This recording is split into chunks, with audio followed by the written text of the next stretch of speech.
Huh. Nakakatuwa tong lakad na to. Ang layo ng nilakad ko galing ng kanto ng Recto Avenue hanggang dito sa may Lucky Chinatown. Nakadalawang balik ako kasi nga sobrang traffic. Tapos pagdaan ko doon kanina sa pag-pick upan ko na store, walang parking. Ngayon ang problema, nag-hazard ako saglit para may karga sana dahil sobrang traffic. Kaka-hazard ko pa lang, sinita kaagad ako. Kaya ginawa ko, naghanap ako ng paparkingan. Ngayon buti na may napagtanungan ako, pwede pala dito mag-park, may pay parking pala dito sa Lucky Chinatown. Kaya dito nakakuha ng parking, sa 6th floor naman ako. So ginawa ko, nagdalawang balik ako to sa tindahan, pagbitbit ng mga pinick up ko. Ngayon ang nangyari, nung huling pick up ko na, dala ko yung isang malaking karton tsaka 3 galon ng liquid soap. Pagdating ko sa elevator, pataakyat na ako, hindi gumagana yung elevator kasi lumindol pala. So ginawa nila, in-stop yung lahat ng operation ng mga elevator.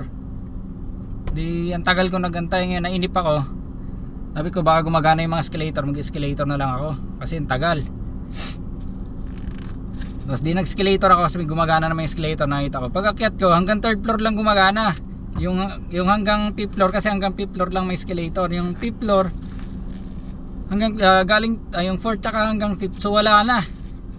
Di ngayon ginawa ko, nagpaikot-ikot na naman ako, hinahanap ko yung elevator ulit kasi baka gumagana na. So yun, buti naman. Nakakatuwa, nag-iikot ako sa loob ng mall, hatak-hatak ko yung malaking karton dahil mabigat, nangangalay na yung kamay ko. Hatak-hatak ko siya dun sa loob ng mall. Buti na lang, saktong-sakto pagdating ko dun sa elevator, binalik na pala nila yung operation. So nakakatuwa itong lakad na to ngayon.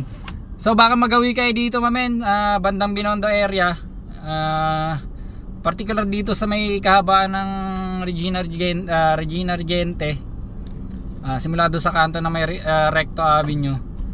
Kasi ang hirap ng parking dito, napaka-traffic pa, lalo't kung 4 wheels yung dala mo. Tapos napakaraming bantay dito, ang daming naninita, so bawal ka talaga huminto ng sa gilid-gilid lang. So kailangan makahanap ka ng parking. Yung nangyari kasi kanina, wala talagang parking doon sa pag-pick upan ko pagdaan ko. Kaya ginawa ko, dito ako napunta. Ngayon, pag nung unang balik ko sana, nung unang punta ko, may open na sanang parking. Ang problema naman kaya hindi na ako umalis dito sa Lucky Chinatown. Napaka-traffic, grabe. Sobra. Ang layo nang iikutin para makapag-U-turn pabalik doon sa tindahan. So i-reserve na sana ako ng parking doon. Kaya lang sobrang traffic talaga, kaya pinili ko na lang na pick upin na lang. Ayun nga lang, ang layo pala. Medyo mabigat din, pero ayos lang. Nakakatawa rin. Medyo na-challenge ako ngayong araw na to.